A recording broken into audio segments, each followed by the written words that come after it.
All Hallows Eve, the evening all your nightmares come to life. All the creatures of the night come out to play.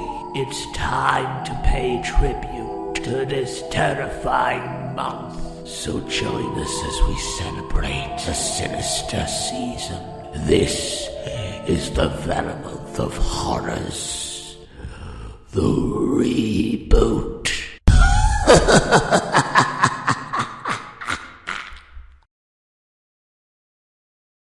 The Haunting tells the story of a haunting.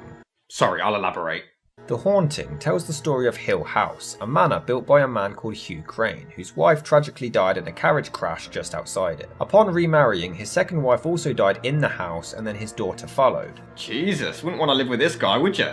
How dare you! How dare you! The next owner hanged herself from a spiral staircase in the library, which we'll get onto later, but now it's empty. Dr. John Markway, played by Richard Johnson, wants to investigate the paranormal and gathers up some help, which consists of Eleanor, played by Julie Harris, Theo, played by Claire Bloom, and Luke, played by Russ Tamblyn. Eleanor basically runs away from home for this investigation, feeling neglected from her family and feels drawn to the house, a sense of being there before. The paranormal then start making their presence known as Eleanor feels targeted, but the spirits seem to take control of her until John's wife shows up to join, and she too gets possessed. Or something. Director Robert Wise was just finishing up work on West Side Story when he had read a review of the Shirley Jackson novel from 1959, The Haunting of Hill House. He read it and was terrified before passing it on to screenwriters who agreed to work on a film adaptation. They realised it's not necessarily a ghost story, but rather a trip through the insane thoughts of the lead character, Eleanor. Yep, this is The Shining's inspiration. Well, that's a depressing thought. In an interesting theory, screenwriter Nelson Gidding suggests that Eleanor was just having a nervous breakdown and wasn't actually at the house. The Hill is the hospital, John is her psychiatrist, the cold temperatures, the doors banging and whatnot are the results of her shock treatment, and the doors opening and closing are just from the hospital doors. Mind blown. The author liked this theory, but promised that it was in fact about the supernatural after all. Oh! The world is full of inconsistencies. Regardless, they kept the insanity angle in the script so the audience could try to decide if the ghosts were real or not. They wanted a different title from the book, and the author suggested The Haunting, which they accepted. Writing of the screenplay took 6 months or so, characters being cut down, exposition shortened, most of the paranormal events in the book were all off-screen, and most of the film set inside the house to make the viewer feel that more claustrophobic. Theo was made more cruel to add to the sympathy for Eleanor. Didn't work, but we'll get to that. Please be happy. Luke was made more sarcastic and Dr. Markway more confident, and the script was finished just after Robert Wise had completed West Side Story. He approached United Artists with the feature, but they turned him down before Metro-Goldwyn-Mayer accepted with a $1 million budget. Robert Wise actually insisted on keeping track of haunted locations in England and filmed at one. The place was actually haunted. The Ettington Park Hotel in Warwickshire, England. But the exterior shots were a haunted location. The interior was a set. Due to his contract, Wise was only able to shoot the film in black and white, but he preferred that for the movie's genre and style. He also felt like people were more afraid of the unknown, things they can't see, so he wanted to show as little as possible. Hey, a director who understands how fear works! Oh, thank goodness, thank goodness. To add to the actors' performances, Wise actually played pre-scored sounds of voices or noises, unbeknownst to the actors, to add to the realism of their fear. The Haunting was released on September the 18th, 1963, and it caused a huge buzz, terrifying audiences everywhere. Film critic Dora Jane Hamblin stated her and her friends were all jumping out of their seats, losing their items. In Houston, Texas, a cinema actually promoted it as a film that is so chilling there was a contest to see which of 4 patrons could sit all the way through it, with the winner earning $100. Over the decades, the film has a huge cult following. Director Martin Scorsese listed it as one of his top 11 scariest horrors he's ever seen. Why top 11? Because I like to go one step beyond. This is one of my favourite films. I've said it before and I'll say it again. This really did emphasise the less you see the better. You see not a goddamn thing, and yet it's one of the scariest movies I've ever seen. I think the music helps majorly, and the tension, claustrophobia, it's all built up perfectly. We live over in town, miles away. Yes, So there won't be anyone around if you need help. I understand. We couldn't hear you. In the night. Well, I'm not sleeping tonight. They have some really dark imagery as well, especially for its time, and amazingly built sets. They're creepy as hell, and the film leaves everything to your imagination. The most famous scene is when Eleanor is hearing noises and voices and believes that she's holding Theo's hand, but the grip gets stronger and stronger. We hear her inner monologue until she screams, turns on the light, and Theo is nowhere near her. You don't see anything, and yet it's scary as hell. This really did set the standards for haunted house films and paved the way for the likes of Paranormal Activity to steal from, but it has its problems. Oh, a lot. I don't like the sound of that. Firstly, Eleanor. Now, many slam The Shining for Jack being weird at the start and not really going through a transformation, but here, it's the same thing again. Eleanor is weird and annoying immediately too, but I never got the impression we took a trip through her mind, through this psyche to the point she was going insane because she was crazy from the get-go. In addition, she is annoying as shit. All she does in this film is whine and bitch, even when there's no reason to whine and bitch. Mother says they were always against us because she wouldn't mix with them. If you can't find your way around, how will we ever? Oh, I just thought of something. Nobody locked the front door. To my new companion. Except I don't drink. Think I like the idea I'm the center of attention? Oh, but that's my room, my very own room. Wasn't fair. We could have afforded a laundress. If you can hear me from anywhere, I'm telling you to your face, I hope you spend eternity in that foul, rotten book. But why do you all pick on me? Because you're whiny and talk to everyone like crap? Oh yes, I forgot to mention, Eleanor's a bitch who talks to everyone like dirt. Let's discuss me some other time. I'm tired. Turn out the light. No, I'd like it on. Have you seen this? I told you I just want to go to sleep. Good night. Well, why be mad at me? I don't think you killed your mother. And then she gets pissed off when people retaliate. Silly. You haven't been through it. I have no sympathy for this woman. Somebody kill her. Apparently, Julie Harris actually suffered severe depression during filming of the movie, paranoid that her co-stars weren't taking the film as seriously as she was and worried that they all hated her. Oh, so she was exactly the same in real life. No acting involved.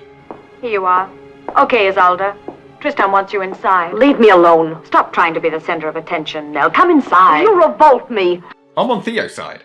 Theo I quite liked. I mean, she was rude to Eleanor sometimes, which she deserved, but I feel it was warranted and it was more banter than anything. It was also quite daring. It's hinted that she might be bisexual or even gay, but they specifically made sure she never confirms nor denies it for the entire film, and it's quite a ballsy move. The character of Dr. Markway is quite intelligent. He has some really well-written pieces of dialogue. You know, not so long ago, scientists laughed at the idea of magnetic attraction.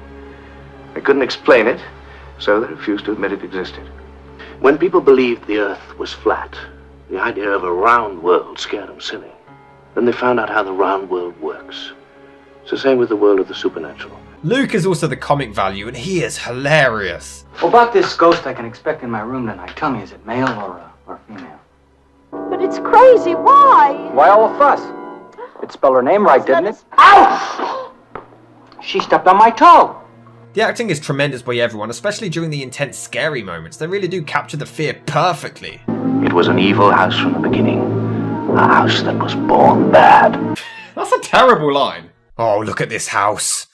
Oh, it's just bad.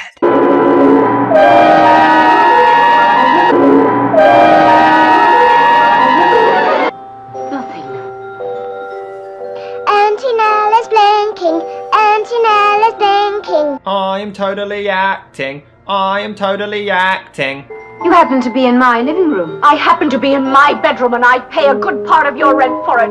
Now get out before I show you what my nerves can really do. Come on, Jack. Dora. I just love how it's this really heated argument, but they're having the happiest, jauntiest music ever playing in the background. What did you say your name was? Eleanor Lance, and I am expected in Hill House. Unlock those gates at once. Remember, everybody, she's supposed to be the hero. Talk about being scared of your own shadow. That's a reflection. Also, throughout the entire movie, we hear Eleanor's inner thoughts, but the problem is they are entirely pointless and so annoying. It's irritating enough hearing her whine in her actual voice, but to have to put up with her inner one as well. The voiceovers just do nothing but tell us what her basic acting is already telling us, like here. It's not at all like Mother knocking on the wall. It's only a noise. The room is terribly cold. Terribly, terribly cold. Gee, thanks for that. It's found us. Now I know why people scream because I think I'm going to. So do it then. You don't need to announce it to us beforehand. Yes, she does it that. A natural beauty, I'd call her. What does he think of me, really? Am I being a fool? Don't let me know too surely what he thinks of me. Her acting tells me this already. Or even then, you can leave it up to the audience to try to guess what she's feeling. These voiceovers are pointless and unnecessary. God help you if you use voiceover in your work, my friends. God help you. It's flaccid, sloppy writing. There's even an intense and really scary scene of the wall being banged on, and it's completely ruined with... It knows my name. Shut the fuck up!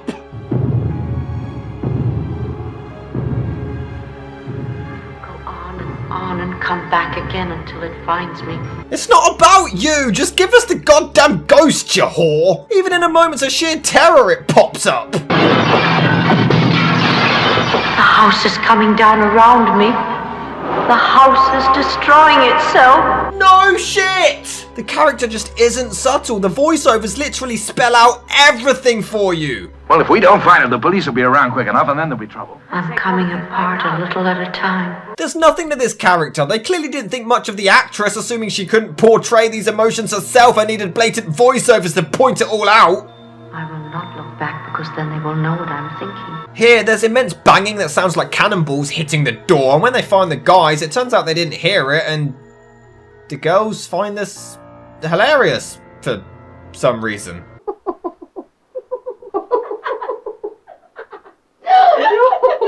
Nothing in particular. Just something knocking on the door with a cannonball. How do you manage to look so pretty after last night? Well, that was last night. There may have been a little noise. A little noise? It sounded like a goddamn earthquake! Writing. Chalk. Or something like chalk. Definitely cocaine.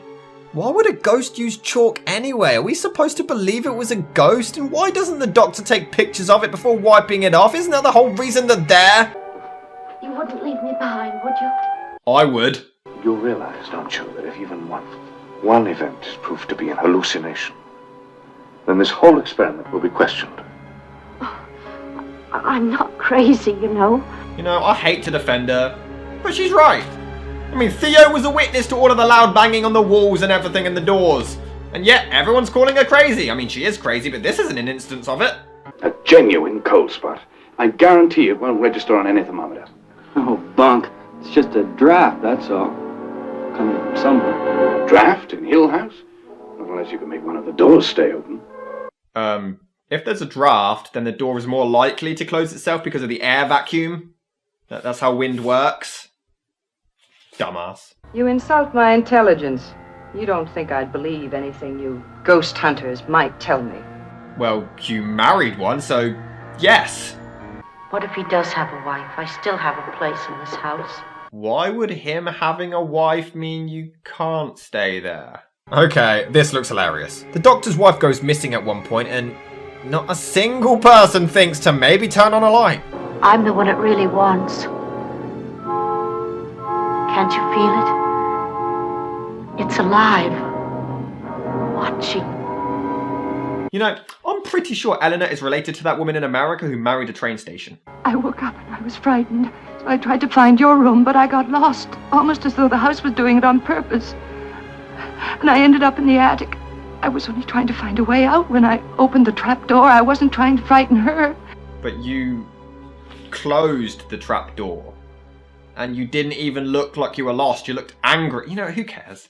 Looked to me anyway like she deliberately aimed the car at this tree. How the hell would you know? You weren't there! Despite its problems, The Haunting is still a relatively scary, creative, funny, charming, and historic horror film for the ages.